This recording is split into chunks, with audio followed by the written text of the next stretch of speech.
Okay, welcome back to episode 3. I might as well continue with my,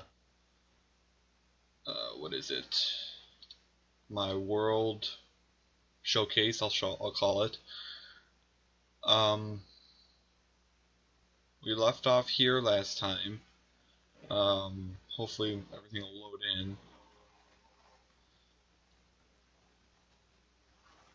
Still haven't found a way to get this thing to stop. I think that changed with the update. I think I said that last time. But it won't allow this rail is supposed to turn off, but that activator rail doesn't allow it to.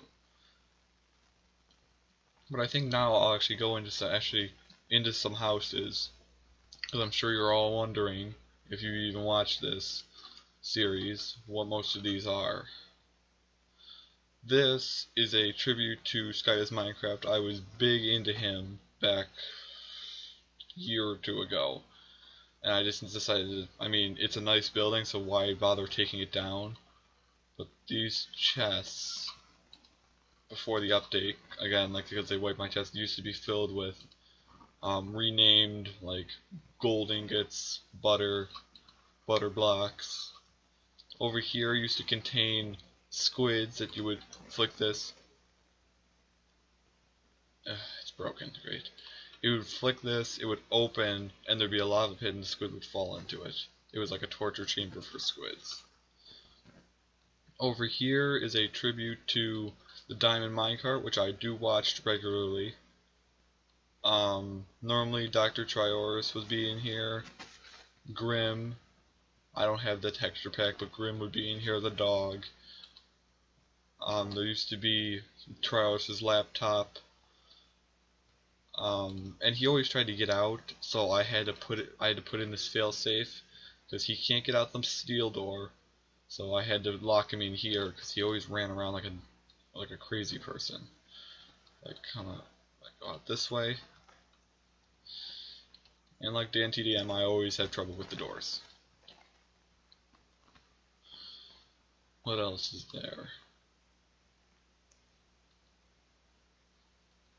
We're just trying to think.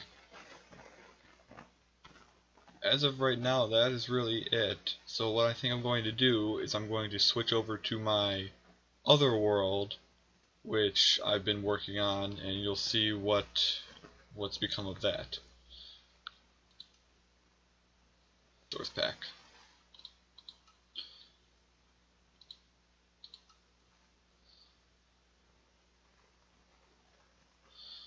Okay, we are here. These are command blocks because I hate waiting for the weather to turn nicely. But here we have my first attempt at a a command block computer. Now, the first command, which is the power on, isn't even completed yet. So I've only gotten up to this far with all the commands because it's a lot of work. I have to type in each of these blocks corresponds to a block on this screen.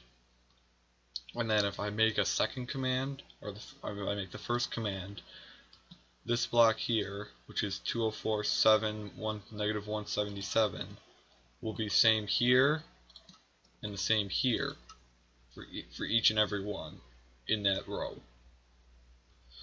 But I figure I can show you this. Get rid of some of this. The whole thing is supposed to fill up, but it just takes so long to delete that, so I gotta put in a command also that removes the wool, so I can just reset it right away. But if I go power on, and you see in the bottom left the blocks that are placed. Now when this thing actually starts working, I'll turn off command block outputs, so you won't see that in the bottom corner. Sort of takes away the magic. But there's a wall storage here, so if I push this lever, this is how it starts. So say like you make a design in the computer, you can actually like pull it back behind, and then you can do something else with the other commands. And then if you want to pull that picture up front again and clear it, you simply flick this forward,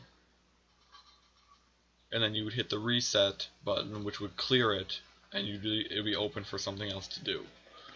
But as of right now, this is still way far away from being completed. But I did make a mini version up here.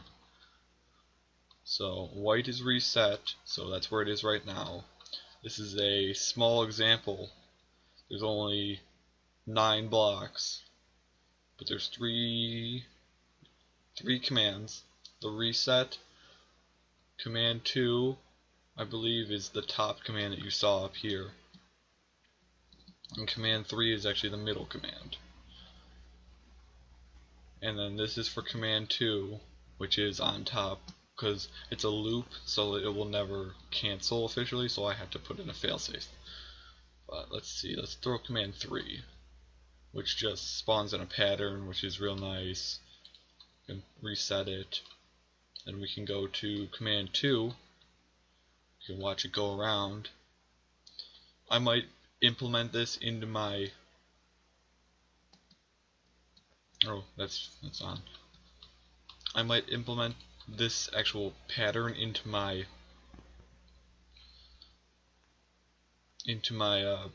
bigger computer. I would make it go around like a dash here, a dash here, a dash here, a dash here, and make it into like a buffering, which would be really cool.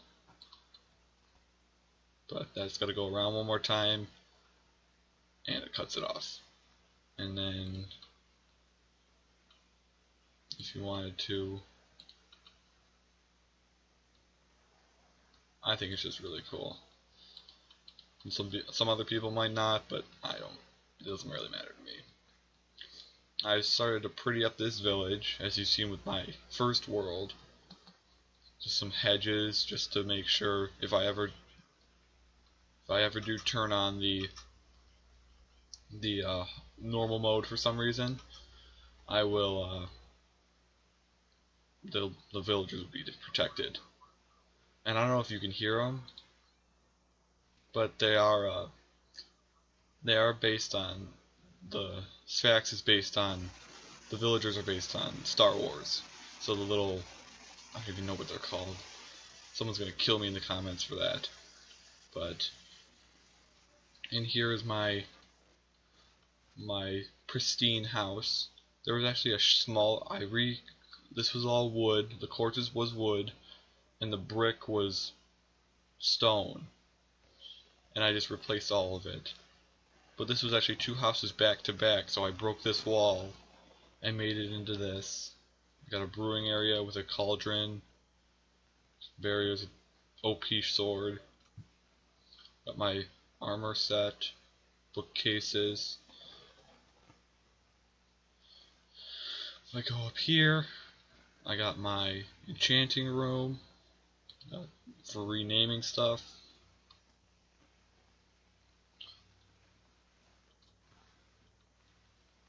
What else do we have? I changed this a little bit so it's a little more even. And if I go over here, I updated this, mostly because of this, which I'll tell you in a minute. If I come in here, I updated the chest system, and you'll wonder like, okay, why can't I go around this corner anymore? Well, that's because there's actually redstone that if I simply put in a piece of wood like this, I can fall right in here. There's my anvil, and this is a little unfinished, but it's supposed to be like an underground base, which will be really cool in the future. I get the anvil. There's some redstone.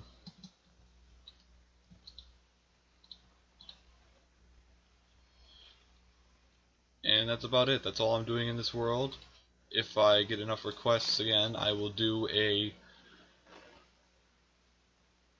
redstone build of this and of the redstone commuter. When it is finished, it'll be in a video all its own. Hopefully I'll have longer video times by then. But as of now, this is MindBuilder D signing off.